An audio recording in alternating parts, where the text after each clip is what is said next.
5 hidden charges of trading you don't know.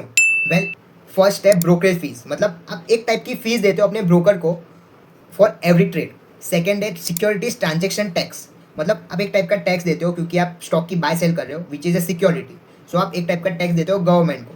Third है stamp duty, ये भी एक टाइप का टैक्स ही है पर ये टैक्स आप स्टेट गवर्नमेंट को देते हो। फोर्थ है डीपी चार्जेस, वेल आप स्टॉक खरीदते हो राइट, वो डीमेट अकाउंट में स्टोर होते हैं तो आप डीमेट अकाउंट की एक फीस देते हो, उसे ही कहते हैं हम DP charges.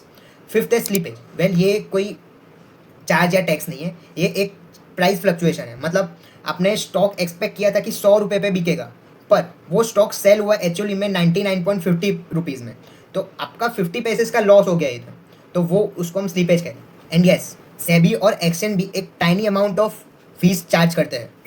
Well this charges matters a lot for traders, जो शॉर्ट टर्म में प्रॉफिट करते हैं, शॉर्ट प्रॉफिट छोटा छोटा प्रॉफिट करते हैं, वो ट्रेडर्स के लिए ज़्यादा मायने रखता है पर इन्वेस्टर के लिए ये इतना मैटर नहीं, लॉन्ग टर्म इन्वेस्टर के लिए ये हिडन चार्जेस इतना मैटर नहीं करते। इन दी एंड आप प्रॉफिट करो या लॉस करो, गवर्नमेंट अपना प्रॉफिट कर ही लेती है by hidden charges. For more such content follow Stock Smarties.